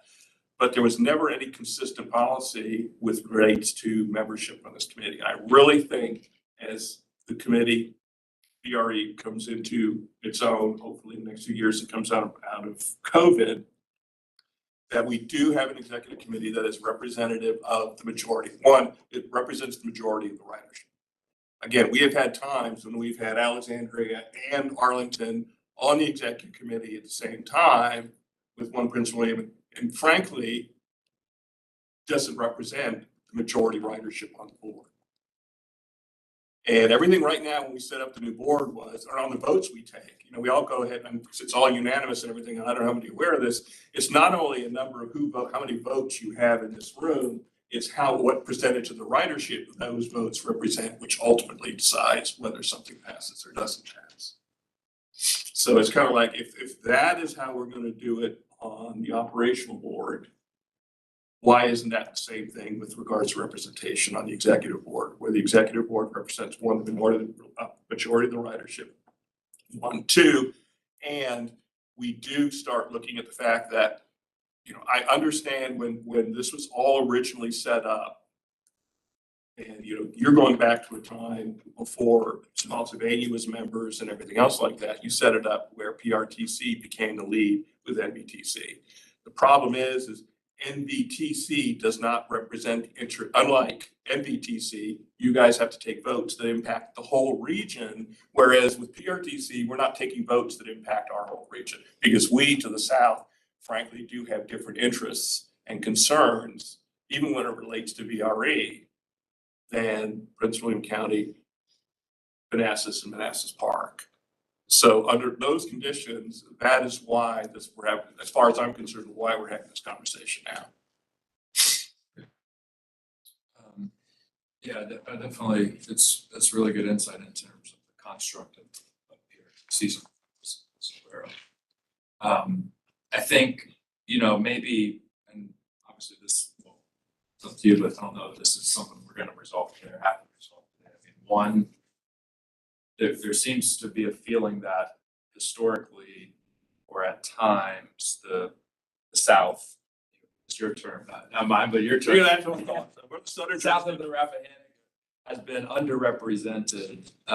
You know, it might be useful for this committee to just get going back however far, the list of members of the executive committee, just to get a feel for what the representation has been historically. I can tell you since I've been here,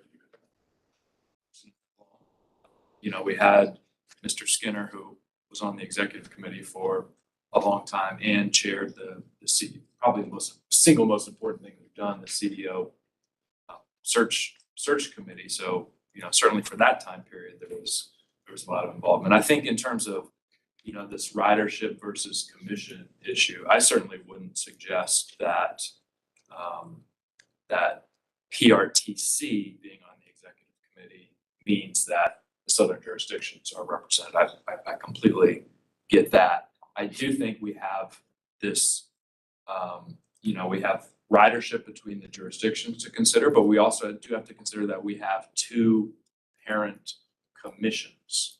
And disrupting that balance between the 2 parent commissions, I think, you know, is something we'd have to seriously consider if we wanted to go that route. You know, the other challenge with the executive committee is just getting people to volunteer to do it. Maybe in the past, there's been competition to do it. I think it's true this time that there wasn't anyone who stepped forward or whose name stepped forward. Now, maybe there's a feeling that if someone did, they wouldn't get the slot because they're not from Prince William. But you know, Meg, you were on the nominations committee. You all went with Mr. Banks from Manassas Park. What would have happened if one of the new members from Stafford had been suggested? I presume you would have had a dialogue about that. It certainly would have been considered. Right, well, and we did, a lot of the seats were flipping over since Gary Skinner wasn't running again. Yeah. Whether it was Monica Gary sitting in that seat or our other new board member, Pam Young, they weren't ready to be on the executive committee as, and, you know, I could have put my name in there, but I wasn't a member of PRTC. Not because I didn't want to be a member of PRTC, I'm an alternate there.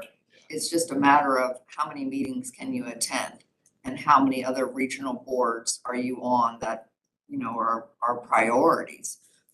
So I really like Matt's, I mean, your historical perspective is very good. And I just learned a couple things from you as well, as James said. But I do believe that we have to look at the southern jurisdictions, and just so you said south of the Rappahannock. Except for Stafford. Stafford is north of the Rappahannock, which I know you know. But to me, it's kind of black and white. We have to have a seat on the executive board, I feel, because of our ridership. You know, we have to represent that ridership. And at the time, to be honest, it wasn't something politically that I was gonna fight for. I didn't think it was appropriate. I'm the president of VACO right now. And, you know, there are only so many things you can take on. And for me, that's just not who I am. I wasn't going to kind of throw a fly in the ointment with the whole board and upset you kind of pick and choose what you want to do. And it just wasn't a fight that was necessary in my mind. And I had other people on my board that wanted to be on PRTC. So I wasn't going to fight with them on that as well. So, you know, it's not that I'm always, okay, Meg's going to get along with everybody. It's just, we had new board members and, you know, they wanted to serve in certain positions and it just kind of evolved and it is what it is. But, you know, I do agree with Matt and I think we should go back and look at the history and maybe the entire board, if all of us could just learn from what's transpired over the years. I think that, you know, the rest of the board would learn from that as well.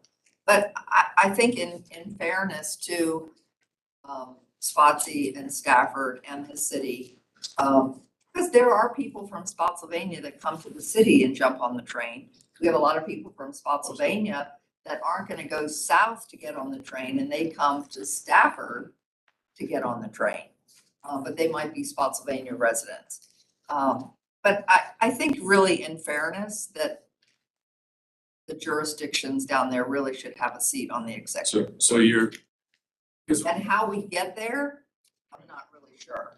Yeah.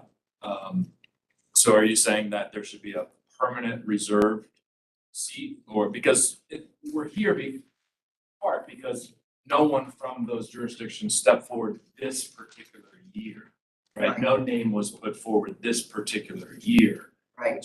Are you saying there should always be a reserved spot that we? Because Probably. you know, I'll come. please, yeah. Right now, you are all sitting on a board. Again, I can defer to Steve. Steve's been through this, where we all work very well together. There have been times where it's not been necessarily that way. And we've had to make some very tough decisions at times with regards to services, with regards to, at one time, Stafford County basically going, I'm not paying any more money for this, you can go stuff it, and everything else like that. So we've had some elected brouhahas that have been a public thing. You mentioned the fact that, well, we have a hard time finding people to do this. I got to tell you, that comment drives me up the wall only because if you spent the time and effort to get elected, you're freaking here to serve. That doesn't mean, well, I just don't want to be on another committee. Well, then don't run for public office. Because one of the things you need to have in any organization is an institutional organization which people can look at that we serve and say, that is organized in a way that I feel everybody's getting heard. So right now, everything's hunky-dory. If we go back through a situation where, and we all know this, when a board of supervisors, you guys weren't here for the fight with Spotsylvania County, and getting Spotsylvania County in, and then all the crap we had to go to Spotsylvania County when we first got him in, the things we went through Stafford County when they suddenly realized, oh my God, my gas tax money isn't going to cover my subsidy, and now you're going to ask us to put general funds into this, which probably will come back at some point or another in all these discussions. When all that happens in this concept of this board, and everybody's looking in the public at this organization, you better make it look like everybody's got a seat at the table, as opposed to Stafford coming up and going, oh, at some point, and you know it'll come up if that issue, whatever issue it is, well, we don't have representation on it. And the fact of the matter is, the southern jurisdictions will eventually become some of the major ridership. And I'm not saying in any way, shape, or form that we go so far into this or this document to rip it out or anything else like that. But, every time I've been in this organization, we go, hey, remember there's FAMPO, Fredericksburg Area Metropolitan Planning Organization. We do it all down there. We do more with that than we do with PRTC. Yet I constantly hear, oh, don't worry about it, PRTC will represent you. PRTC doesn't represent us. PRTC does not deal with the issues that we deal with in any way, shape, or form. Zero. So you need to make sure you understand that from your perspective, I understand what you're saying from NVTC. What you have in NVTC does not exist in PRTC. And that's what we're kind of saying. We're going to be turning into the big boys on the block at some point. We're going to continue to have issues. And we are going to have more issues. As we come out of COVID, we're going to have to start discussing the changes in planning, what we're going to do. For us, southbound and weekend service is, we want it in the worst possible way. Might not be so much with some of the other jurisdictions that are right up there anyway. But when those things come forward and we have this discussion in the public setting, I think it's important that you have an organization in place where people can look at it and go, all right, all the key players are represented.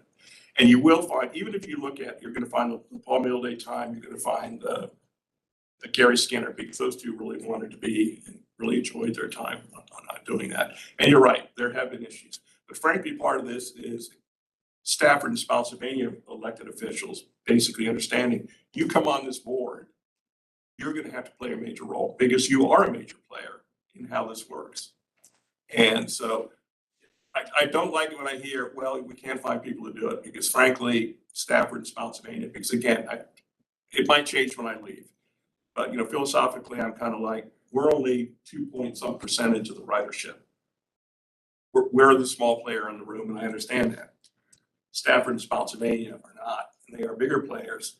And whether you, in the time I've been on it, and part of this you're getting hit with because this predates you. It's, oh yeah, the South. Oh yeah, FAMPO. It's this kind of northern centric Prince William North, and then we're all kind of over there in all conversations. And I think moving forward, it's important that all the jurisdictions, and frankly, the South is different from PRTC, it's different from NVTC. It's basically FAMPO, PRTC, and NVTC. No, I'm not asking you to go throw FAMPO in here, but I think it's important that a FAMPO jurisdictional representative is on the executive committee. Is it possible to get a breakdown of the ridership from each jurisdiction? I'm assuming that has to exist. It's on the website. It's on the website. It's on the website. We have pre-COVID information. We're gonna go back and do a master agreement survey this fall to show what it is, relatively speaking. If that's something you can flag, at least for me, I like to see kind of updated numbers, both COVID and I think pre-COVID is probably best captures what the reality was, but maybe on the website, I like someone to just get that for me. I'll just point out one thing, looking at this, looking forward, and it hasn't changed even with COVID and everything else like that. The FAMPO jurisdictions, your GWR's PD 16, which is where our MPO is still the fastest growing region in the Commonwealth of Virginia. And we are going to continue to grow, and we're going to continue to put more and more riders on the train. Ms. Garvey? Yeah, this part I'm really new to.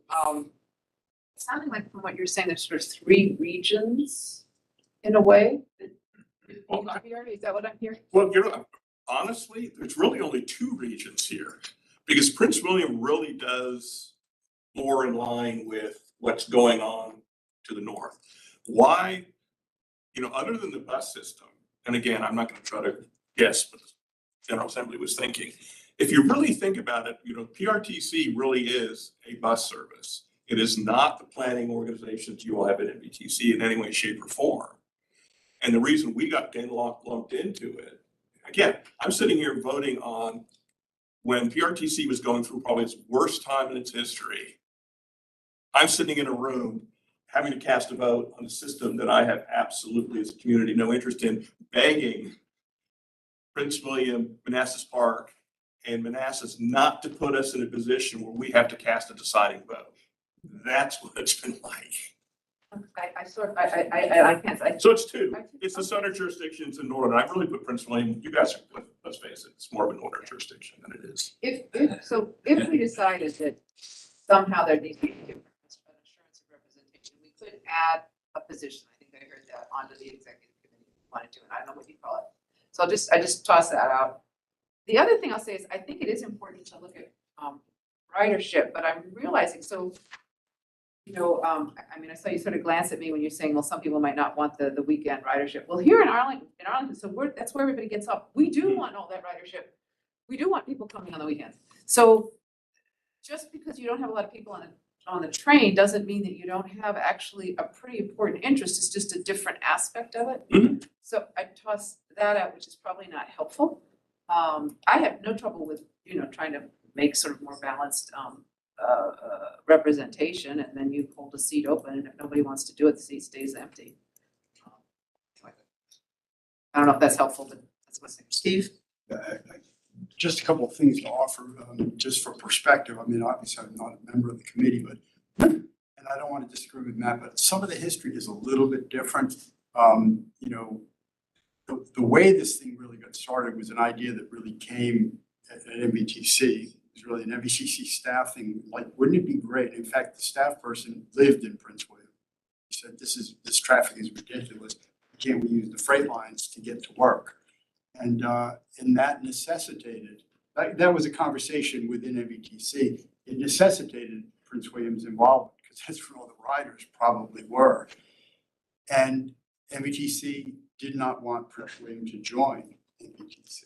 Is that, you know, what you're sort of feeling existed then over the Occoquan River. But there was a recognition that there was a need to get the southern jurisdictions, beginning with Prince William, involved.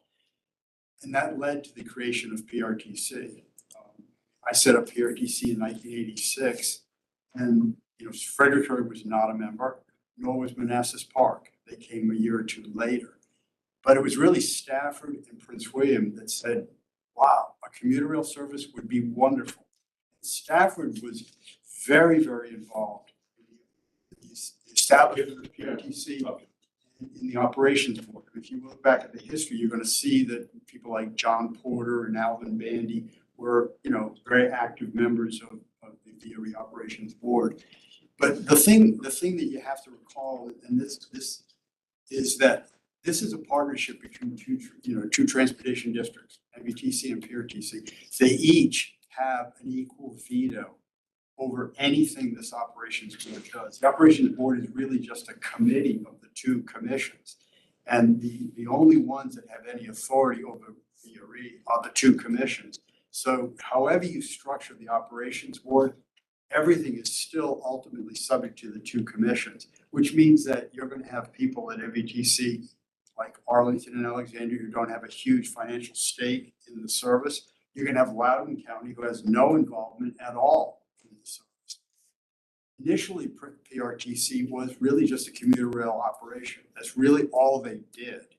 I remember talking about, well, we've got to be a planning organization. So we took chapters from everybody's transportation plan and put them into one binder and said, okay, here's PRTC's transportation plan. It was only a couple of years later that the Prince William bus service came over to PRTC. I mean, it wasn't a bus operation at all. It was solely oriented to commuter rail. But at any rate, I think the way things evolved was that on this board was a recognition that ridership and thus money should have a stake in the operations board. And that's when this reorganization of the operations board occurred. Membership was based on ridership, which means money. That happened in 2014? Prior to that, the operations board was 3 people from MVTC, 3 people from PRTC, and the Secretary of Transportation's rep. That was all it was. It was just those 7 people. It then expanded dramatically when we oriented it to ridership. Now, it seems to me that what you're talking about now is making the executive committee more like the full operations board. In other words, make the executive committee more representative of ridership. I think, then that could be done. You could do that. I think you have to ask yourself what problem you're trying to solve. What is the role of the executive committee? What do they really do? Is it important that they reflect that ridership the way the full body does? I mean, that's a question you have to answer, but it certainly could be done. But you have to recognize that at the end of the day, you're always going to be dealing with the fact that it's two commissions who control everything. Many of the decisions, the important decisions you have to make, go to the two commissions. And even the things that have been delegated to you, number one, they can be taken away by the commissions anytime. Secondly, they're always subject to oversight by the two commissions, and the commissions could actually reach out and reverse any actions taken by the operations board. So it's a question, I think, of, what problem you want to solve. If you really feel it's important to do it, then we can go through that complication of amending the bylaws to reflect that. But the question really is it worth it, or is there some more interim fix, like adding another member or something like that to kind of maybe equalize representation on the executive committee? And Steve, I'm gonna probably end by asking what our options are, but I know James and you all probably have just a couple more comments. Yeah, one, just listening to Matt and Meg. Matt, the one thing you said that I strongly disagree with is when you said, you haven't felt like you should put yourself forward for someone else from Fredericksburg because you all are smaller. I actually think every jurisdiction, no matter the size, ridership should have the opportunity to be on the executive committee at some point. So I think that's important to the health of the organization. Board. Meg, you pointed out that there's new members from Stafford and didn't feel like they were quite ready. That is a difference in terms of how NVTC has traditionally operated and maybe you all have traditionally operated, because when I was elected in 2019, after I got elected, Sharon Bulova and John Cook came to me and said, you're going to be on the executive committee. Sarah Bagley just joined the operation, was just elected, just joined the operations committee.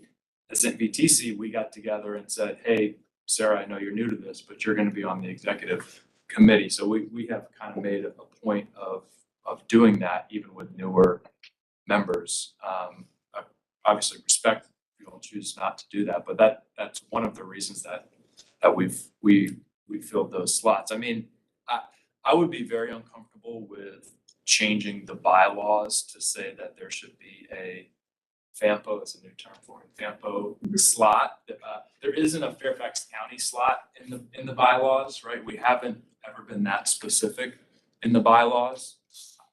I think the chair has the authority to appoint members or a member to the executive committee at any point.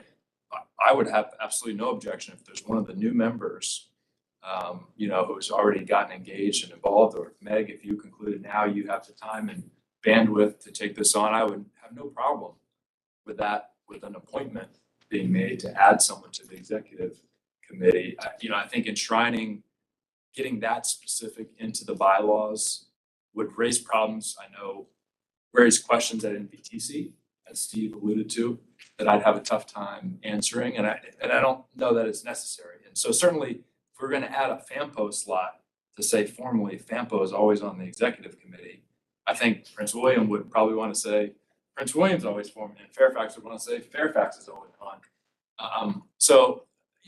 Maybe that's a path for consideration. I think it would be useful for those of us on this committee to see the ridership trends, the pre-COVID trends. It surprised me when I looked at them, and I don't expect that those trends will continue over the next 10 to 20 years, but they were a little bit surprising, as well as the history of who's been on the operations board in the past. But it seems to me that this can be solved. It's up to you whether you all would feel comfortable with that, but that's a path. I don't want to mess around with this in any way, shape, or form. It's just been, first I want to thank Steve for being here, because again, he goes way much farther back than I do. Steve, to your point, I think that there will be and have been discussions within the executive committee that you need to make sure all the perspectives are in that room, because a lot of what comes out of that to the board just basically takes them frankly at face value and then moves it forward. And we do, in a lot of areas, have some different perspectives down south than the rest of this board has. In fact, we have probably more differences. And I'm thanking you for the history. With regards to the Prince William component, because as far as I'm concerned, Prince William County is, I'm looking at Prince William County. Prince William County is part of Northern Virginia. There's, make note. We just went through a whole big rigmarole with Stafford County, who's going, should we be more north focused than southern focused? But we do have other issues and concerns, and they've come up on occasions, especially when it comes to funding. I'm being asked to vote for things for funding up here that are contrary to our requests for funding to the south. And it would be nice to have somebody in the room, hopefully they would be able to say, hey guys, and this is our perspective from down here and what we're looking at. And again, we've gone through it before on a few occasions. We went through it with Stafford on the funding. And Spotsylvania on what we had to do, could not to get them into the board and things of that nature, which were really some knockdown, drag out discussions. And you needed everybody in the room for those discussions. Yes, so let's take Ms. Garvey, and then I kind of want to end on what are our full options for addressing this. Not saying we'll go in one direction or another, but just so that we can leave with thinking about some options, and then we can talk about what next steps looks like. So. Yeah, thank you, Marie. That's actually where, I think I heard James, you say that the chair can just appoint. Well, we'll ask Steve with the So full yeah, option. because that would seem to be, could put in something for diversity is a good thing. Yeah. Diversity comes in many, so I think that's sort of what you're arguing, that you need to make sure that voice is in the room, and I think that's the benefit of everything. So I'm happy to hear. Sure. Yeah, sure. I think the simplistic option is outlined in the bylaws. It's you have this Article 3, it's this Section 1 under officers, and it says that the operations board can elect such other members and officers as it may determine is necessary. I'll read it. Such subordinate officers as may from time to time be elected by the operations board. So it's not the chairman who can appoint, but rather the full board. The nominating committee could say, and we think there should be a sixth officer, call it what you want, and that would be put up to a vote for the operations board. Yeah, and one of the things to bear in mind is the way the executive committee is structured. Obviously it's the chairman, the vice chair, the secretary treasurer, and the immediate past chair. Now I understand, like for instance, Elizabeth Bennett Parker is on to bigger and better things, so she is not available, but she would be here. So you're going to have 5 people, which means that one of the 2 commissions is not represented. So it could be that those 3 of those officers are from PRTC. And that would be a situation where the immediate past chair is from PRTC, which would be probably the case next year. So it might make sense in that case for the 6th officer to be from NVTC to maintain a balance. And that position, I think, is reflecting what may increasingly be an outdated concept, and that is that the 2 commissions should be equally represented on the operations board, or at least on the executive committee. The other option is to go more, that 6th member could be more like, represent the more southern jurisdictions, or look at the composition of the executive committee and say, okay, do we have a sufficient balance representing the ridership? You could structure it that way. So from year to year, you could decide who that 6th person should be and what jurisdiction they should be from. Probably the 3rd and more complicated option would be to, or actually, I guess it's 1A and B, and then the second option would be to restructure, and this would require a bylaws amendment, really would be to restructure the executive committee so it looks more like the operations board. You look at, who has more than 25% of the ridership, who has less than 25%, and you weight the executive committee to reflect the jurisdictions that have the greatest number of riders. Yeah, I would offer for us to get kind of, the ridership info pre-COVID, what the trends are now. And really, even if you, I don't know if there are numbers that exist for what you all expect, for future years that may not exist, but, I think that will be helpful, to this discussion. I think James asked for, kind of, maybe a list of who has been on the exec committee in the past. I think that would be helpful. And then obviously we know what the options are now. I think maybe we can get that info soon enough and maybe reconvene next month to figure out which direction we want to go in, if anything. Maybe we all just, we decide that, we don't want to do anything and just keep it the way it is, or we do want to go in a certain direction. I think we need that information, and then hopefully we can probably make that decision or recommendation next month, Can I make a within our own recommendation? committee. I think we're all in agreement, if we can avoid messing with this, that would be that. So I think we're agreed that we're taking this off the table.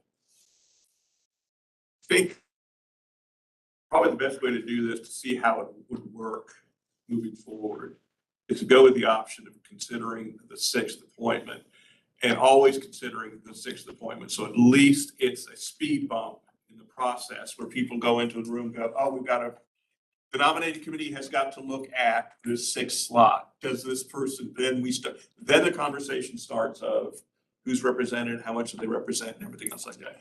Because a lot of times, to your point, the committees get together, and you're right, there's people who really love doing this and stuff like this.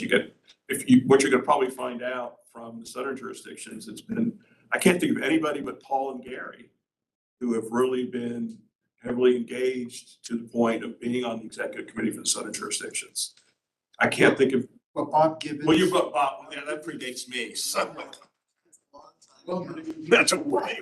Steve goes back to the origin and prehistory. It goes together. Mayor Davies and Bill Greenup were Heavily involved. And that's what we did, because Bill had to stay on. I took his place, and we let him on another year so he could be president, chair. Yeah. But I think if we just have that in the process of, we will always look at that sixth slot in the nominating process, that at least gets everybody's juices flowing about who should. And then frankly, when that process starts again, I'm probably not gonna be here. That really means that southern jurisdictions in FAMPO, or even FAMPOs, has to sit there and say, hey, we really do need people in this, and who's gonna be the person who's gonna fit that slot. I think taking this off the table is good. The only thing I'd say is that, Steve, when you were talking about the options, and everybody's talking about, we kind of go back and forth between two things. One is ridership. So, and that's kind of what we're comfortable with, before, but what I hear you actually talking about all the time is, it's actually geographic. It's not, Well, no, it's not because ridership, it's geographic, is what I'm hearing. what I'm saying now is, if you do it, if you're just basically saying, if the nominating committee has to go in and say, we've got the 5 slots we've got to fill, and the possibility, depending on what the layout is, if we have the possibility of doing a 6th slot, will we do the 6th slot? Then you'll look at what's the geographical makeup of the board? What is the makeup of the ridership? I mean, it can be both those things Right. in making that final decision. Yeah, because I think it's geographic is what he's actually. Yeah, but I'm looking at what the ridership is. Yeah, no, I hear you. So I mean, that's it's an ultimate similar. thing to look at. Right. I think you need to look at the ridership because it's another component. It may not be the only component. And if you looked at the ridership and then tailored that to the executive committee, what would the executive committee look like today if you were just doing it on ridership? But I don't think that's the only thing. And Right. Matt, I kind of agree with James. It's not really based on, even though the city of Fredericksburg has a lower ridership, I think it's the involvement of somebody from the southern jurisdictions. Because it's all transportation related. If we only looked at ridership, it would only be Fairfax, Prince William, and Stafford in reality, Right. because everyone else in total is small. Obviously, we don't want to look, right. We have, other factors to consider that are really important. But I think that this history that you brought up is really phenomenal. And I think that that's actually important for the entire board. Yeah, so in terms of next steps, I mean, you mentioned about kind of solidifying that the we'll always look at having a 6th slot. Are there any thoughts about that? And I still would be a little bit more comfortable getting the information that I just mentioned, plus having us kind of think about, I guess some of you all have been thinking about this longer than others, but I kind of would rather reconvene this discussion after at least I'm able to kind of evaluate all of these options. I'll be honest in that I have no real qualms, having not thought about this, that 6th slot. But, you know, maybe after I start talking with some people and doing my research and my homework, maybe I will have some additional thoughts. So I would be careful to making a decision today. I think this was just for the point to convene this discussion. James? Yeah, so, and I think that's a perfect approach, and in my mind, the 6th slot, just refocusing on that makes the most sense, and it can give us flexibility in other ways too that we might need in terms of the constitution of the committee. You know, the only potential downside that I'm just kind of trying to tease out is, and we should all maybe think about all the potential iterations of what could happen, but you could have a situation where maybe there isn't anyone from South that wants to step up, and you have like for this year, I think Andrew Bailey was interested in being on the executive committee or expressed an interest late in the game. And so if we establish that we're gonna fill the 6th slot, we wouldn't want to make the discrepancy worse because 2 people from Prince William or 2 people from Fairfax want to serve. So you know, it'll be really important for you all to make sure that there's someone willing to do it. Well, part of to your point, and frankly, the southern jurisdictions need to get their little pieces together and have some serious conversations and coming into these things and saying, and FAMPO is the first place for us to do that and saying, hey, you know, the executive committee is going to put on VRE. It's very important to us in our region. We need to talk about, you know, who our VRE representatives should be brought forward. Now, the one other concern I know that's going to potentially comes up when you're adding this person again, to your point, is it's always been this balance between PRTC and NBTC. And the only issue I have with that is what was established when PRTC took this on, the dynamics have significantly changed politically and at so many levels from that. I mean, you want to keep that format because it's easy to keep it and it makes sense from an organizational standpoint, but the dynamics to which that was established no longer exist. Yeah, I mean, I will say this, you know, as a sort of a legal construct, you can't get away from the fact that it's the 2 commissions, but it does make you think about what would it be like if VRE was an independent entity. And you know, because the one thing that unifies everybody from, you know, Arlington, Fairfax, Alexandria, all the way down to Spotsylvania is VRE. The other, like you said, with the buses, you know, whatever, you don't have a stake in that, but that geographic area has that one thing in common, and yet it's divided between 2 separate commissions. And that's created a lot of awkwardness as time has gone on. I do have to leave in like 2 minutes. And I'm gonna be really quick. It has struck me in this conversation, Steve, that your background has been really helpful. Everybody's saying how helpful it is. And if you write up an official history, none of that will come through. So I don't know if at some point we want to task him, maybe is when you're on, you know, it's probably politically sensitive, but it would be good to have that memorialized somewhere. If somebody wanted to read about how it all got started and the tensions and stuff that went on, I think it'd be helpful. Yeah, just a final thought on the 6th slot. I mean, you know, I see it as a way to balance the committee in any direction that it needs to be Yeah, balanced. exactly. You could have a situation where there are 2 or 3 FAMPO members on the committee as immediate past chair, vice chair, or vice versa. And in that kind of situation, you might be adding someone from NBTC to make sure that there's that balance. We've surfaced something I hadn't really thought of, that there's the real potential for imbalance under the current structure. Yeah, and you should also realize that it doesn't say that the operations board can elect 1 additional officer. you might find a situation particularly where, like, for instance, the immediate past chair is not available. You might want to appoint 2 more people. Yeah, and so it sounds like, yeah, we are moving in the direction of maybe that 6 slot. And I also think hopefully people from the southern jurisdictions would appreciate the fact that we actually looked into this and looking for some type of resolution. So that's also why I kind of just want to solidify this at some point, hopefully within the next month. Yep. So, All good conversation. yeah. Thank you. And we'll get you the information that you've asked for. Shows the meeting liaison. Steve, I heard that recommendation that would be independent. That's a lot of legal work, it sounds like. Well, I tell you, the Excuse me, stumbling Rich, block is funding. It's the gas tax. Yeah, that drives If the everything. gas tax goes away, that's why PRTC is. Steve would agree that the way this is organized is not the best optimal way for this organization to be done. It really should just, I mean, it's worth- VRE should be either its own, or frankly, the state should be running its own. Let's just stay with.